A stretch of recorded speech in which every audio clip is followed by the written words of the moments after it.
Volvo EX60 jaunais modelis P10 versijā, kas ir ar 91 kWh 500 zirgspēkiem. Pēc pāris dienām, kādi ir šie mani pirmie iespaidi? EX60, manuprāt, ir ieturēts savā klasiskajā Volvo stilā. Šim tiešām ir šīs jaunās līnijas, kuras sasaucās ar XC60, jau leģendāra auto, kas vienmēr ir bijis super bestsellers.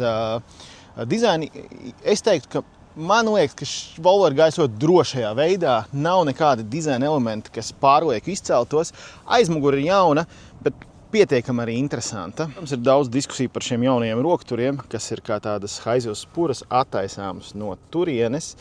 Un vienlaicīgi Volvo saka, arī tas ir drošības elements drošības dienestiem. Te ir milzīga spēka konstrukcija, aiz ko varēs šo vilkt, ja būs tas nepieciešams.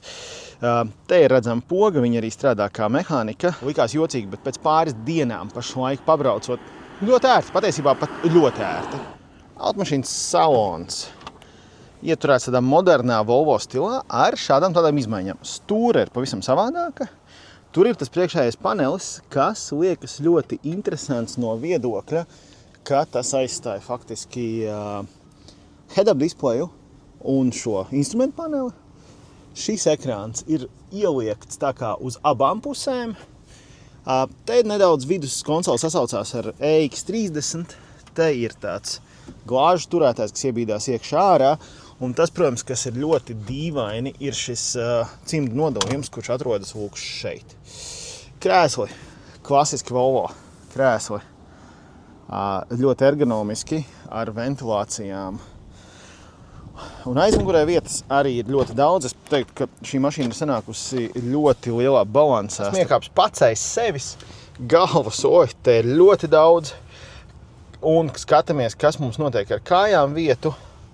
Tās arī ir daudz. Man te paliek arī viena plauksta manā aiz manis. Un kas ir interesanti šajā versijā, muguras slīpums ir regulējams katrai no pusēm aizmugurē un elektroniski. Papildus arī šajā versijā ir 3 zonu klimata sistēma. Tāpat kā arī mēs nevaram aizmirst Bowers & Wilkins skaņu. Bagāžnieka ietilpība. Bagāžnieks ļoti dziļš. Diezgan ērts pārvalks, kurš braukā uz priekšu uz atpakaļ, bez tādas lielas āķēšanās vienkārši pabīdot.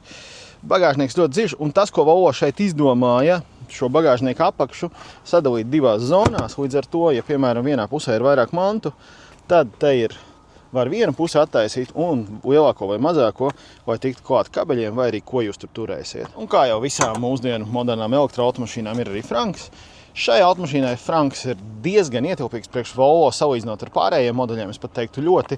Te mierīgi sajies visi vadi un iespējams varēs arī kādu iepirkumu maisiņu atstāt. Tādā kopvērtējumā, ko es varu teikt par Volvo, ņemot vērā tā braukšanas īpatnības, kuras ir ļoti stabilas, šī automašīna kopumā atstāja tādu stabilu Volvo sajūtu. Drusku savādāk nekā tas bija ar EX90. Šī ir tomēr tāda varbūt komfortabli dinamiskāk, es pat teiktu tā, jo tā ir P10 versija ar 500 zirgspēkiem, nevis ar 600 pāri, ar ko es esmu pārsvarā braucis ar EX60, ne, bet ar EX90.